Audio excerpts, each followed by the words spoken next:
have Tracy in the back, Lisa right here in the front. So y'all remember the last one. Tracy was talking about self-respect. Lisa wanted to stop and get something to eat. So here we are again, part 2. And this time we're talking about self-love. So Lisa, tell us about self-love. What is your definition of self-love? It's like knowing when to, stop, no matter what the situation is, knowing that getting help and therapy, there's nothing wrong with that. And you have to know how to be honest with yourself. Like, don't cut corners with the truth when it comes to your situation, because that's the only way you're going to be able to fix it. I like that. You just said knowing yourself and don't cut corners with the truth. So do you feel like a lot of times people may not know who they are, so they don't know how to have self-love? Right.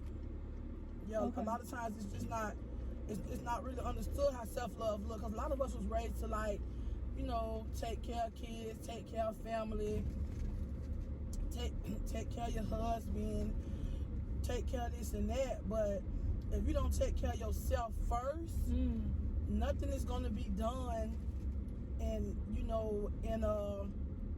in a manner where it's gonna matter later, because you have to be okay first.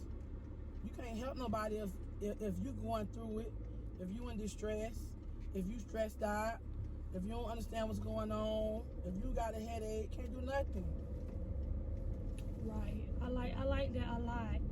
What about you mentioned about, like, don't cut corners. Like, can you explain a little bit more, like, what that means, that don't cut corners?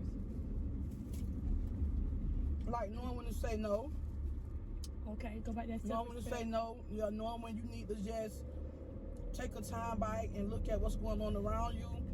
Like, even if you continue in whatever you got going on, don't be, in this illusion that everything is all right. Sometimes we continue in things when we know it's not going to be correct.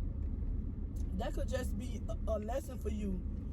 And you have to know how to embrace your truth. Is what I was saying.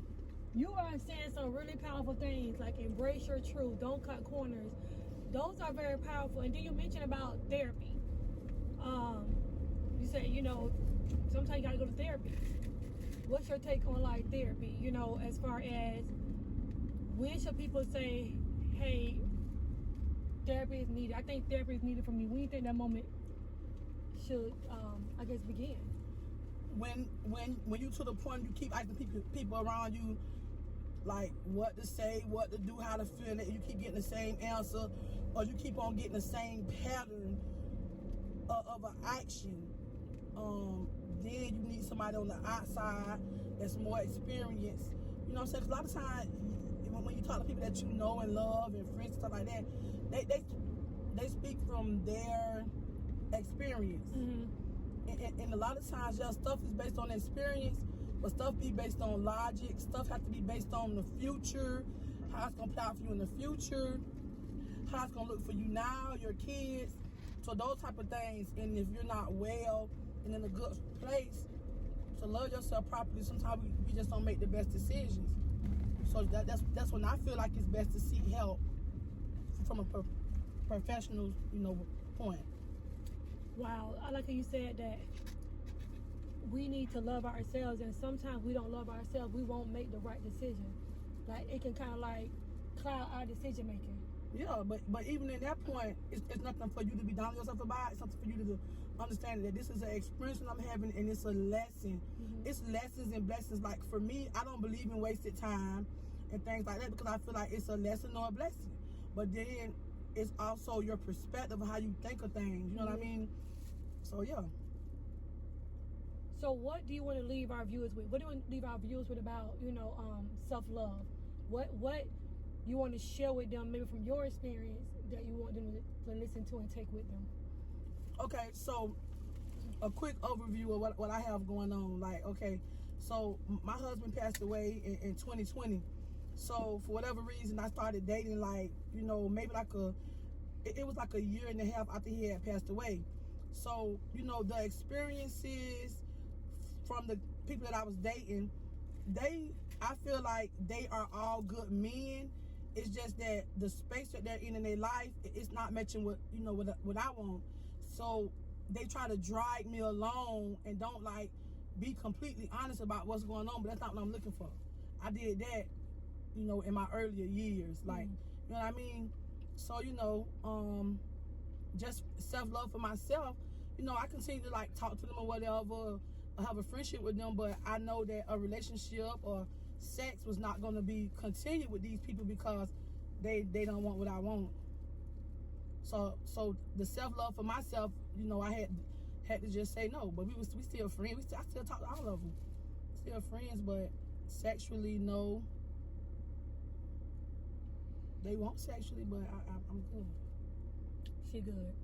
So basically what I think you're saying is like, when it comes to self-love, saying no is important, knowing what you want, knowing when you need to reach out for professional help, and you have to make those tough decisions. Yeah, knowing what you have going on, understand what you got going on, embrace your truth. Don't be trying to like sugarcoat it because you sitting around somebody that's making think. Because trust me, hear me.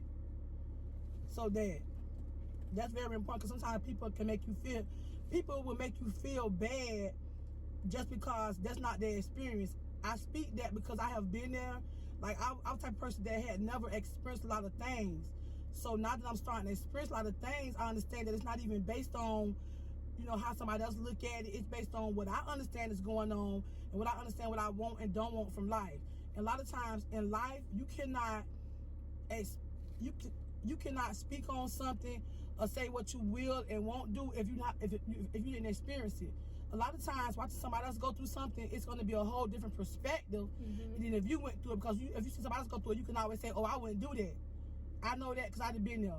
And then when it's your turn to do it, you do it first quarter. I'm talking about you jump right in and doing the same thing you said you wouldn't do. So you have to just embrace your truth and especially be honest with yourself. Like, if you really don't want to tell other people, like, well, exactly what you got going on, but when you sit down and self-reflect, just be honest. I'm talking about from the gut, everything. Self-respect, embrace your truth. Yeah, it'll help you heal, help you understand more, and things like that. Because a lot of times, if you don't have that truth inside of you to even understand what what you feeling and what you going through, you're not gonna process it correct because you still got that piece that's like not truth. So you got to be, you know, honest with yourself. Processing. This is all good. This is all, I totally agree. Trace, you want to add anything? No. She said it all, right? She said it all. All right, ladies. So look, thank you all so much. We getting ready to go down this food or whatever. We'll see y'all next time. All right. So take care. Listen, please subscribe to this channel, okay? All right, then. Subscribe, like, and share. You already know it. You already know it. 'Cause we got bills to pay and gas don't went up. Right.